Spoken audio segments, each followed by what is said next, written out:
Friends, তোমরা কেমন আছো? আশা করি সকলে ভালো আছো। আমি আজকে করব ব্রেড পকোড়া। আমি যেইভাবে ব্রেড পকোড়াটা করব সেটা খুবই স্বাস্থ্যকর। সবাই তো ছেঁকে করে, আর আমি এটাকে চাটুর মধ্যে সেঁকে নিয়ে করব। আমার ভিডিও তোমরা পুরোপুরি দেখো, আর লাইক, কমেন্ট, শেয়ার, সাবস্ক্রাইব অবশ্যই করো। ফেসবুক পেজ থেকে যদি তোমরা দেখো তাহলে আমাকে অবশ্যই ফলো করো। ব্রেড পকোড়া করতে কি কি এখানে নিয়েছি আমি সেটা দেখাচ্ছি। এখানে নিয়ে নিয়েছি স্লাইস ব্রেড, সর্ষের তেল, বেসন, সাদা তেল, আলুকে সেনে নিয়েছি সেদ্ধ করে, লবণ, আদা আর কাঁচা লঙ্কা বাটা, ধনেপাতা কুচি, কাশ্মীরি লঙ্কা গুঁড়ো, লঙ্কা কুচি, আর এখানে বাদামকে আমি ভেজে খোসা ছাড়িয়ে নিয়েছি। গ্যাসে আমি কড়াইটা চাপিয়ে দিয়েছি, কড়াইটা তেতে গেছে। এর মধ্যে আমি দিয়ে দিচ্ছি সর্ষের তেল, একদম সামান্য।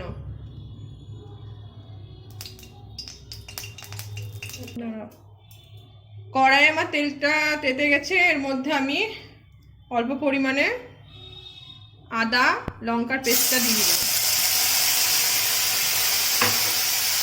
মশলাটা আমার ভাজা হয়ে গেছে, এটাকে আমি নামিয়ে নিচ্ছি, দিয়ে আলুর মধ্যে দিয়ে দিচ্ছি।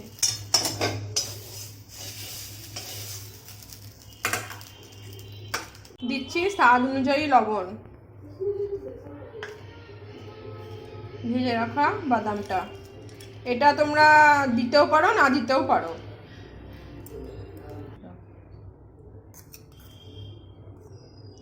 অল্প পরিমাণে কাশ্মীরি লঙ্কা গুঁড়ো,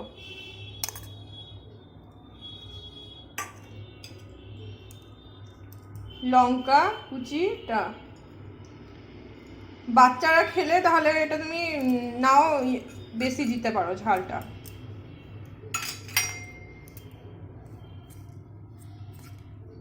দিচ্ছি ধনেপাতা কুচানোটা।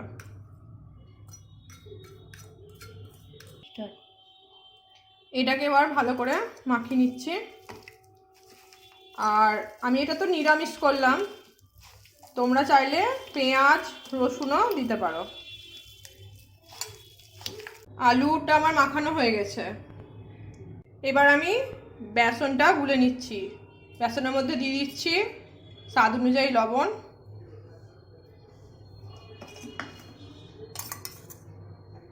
লঙ্কা গুঁড়ো অল্প, 1 কাপ বেসন নিয়েছি, 1 কাপ আমি জল দিয়ে দিচ্ছি। যতটা বেসন থাকবে ততটাই জল লাগবে। এটাকে এবার ভালোভাবে গুলে নিচ্ছি।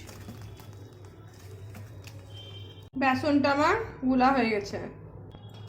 পাউরুটি নিয়ে নিয়েছি, এর মধ্যে যে পুরটা দিয়ে দিচ্ছি আমি।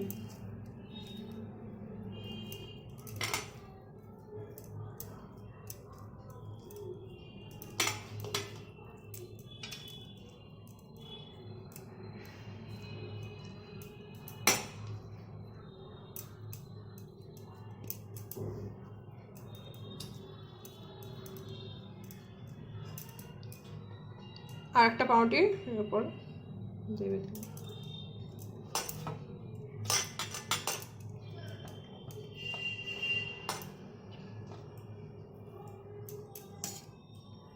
এটাকে আমি এবার, চাইলে তোমরা এটা গোটায় করতে পারো, আমি এখান থেকে কেটে নিচ্ছি।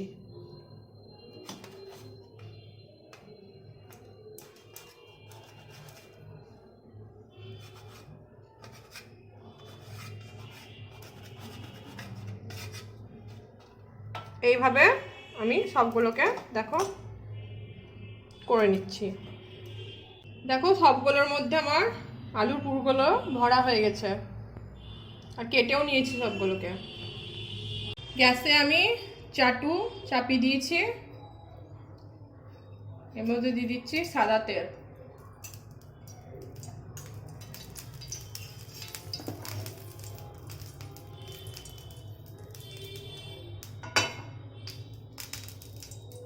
চাটুতে আমার তেলটা গরম হয়ে গেছে।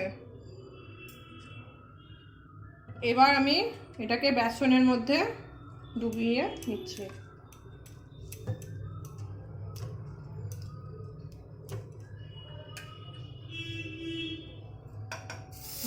চাটুর মধ্যে দিয়ে দিলাম।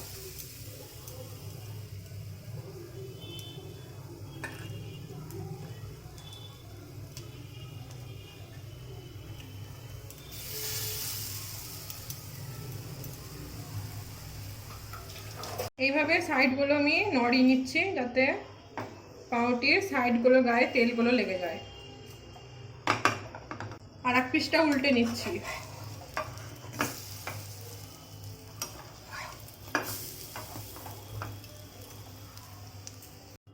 এবার আমি এই সাইডগুলোকে করে নিচ্ছি, না তো কাঁচা থেকে যাবে।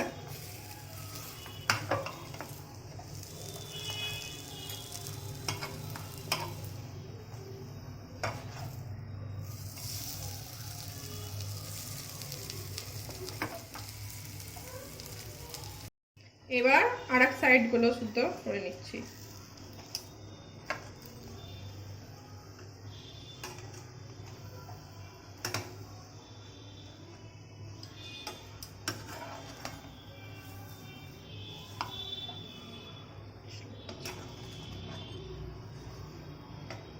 আর একটা সাইডও আমি এটা উল্টে নিলাম। দেখো পকোড়াগুলো আমার ভাজা হয়ে গেছে। এবার আমি নামিয়ে নিচ্ছি।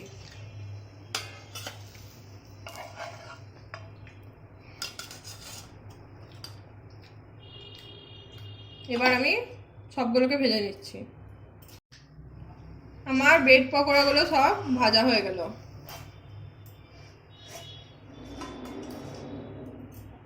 ব্রেড পকোড়া চাটনি ছাড়া তো পূর্ণ হয় না, এই জন্য আমি এখানে চাটনির বদলে সস নিয়ে নিয়েছি।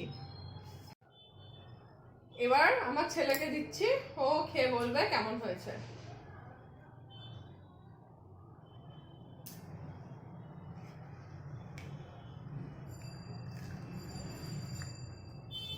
টেস্টি।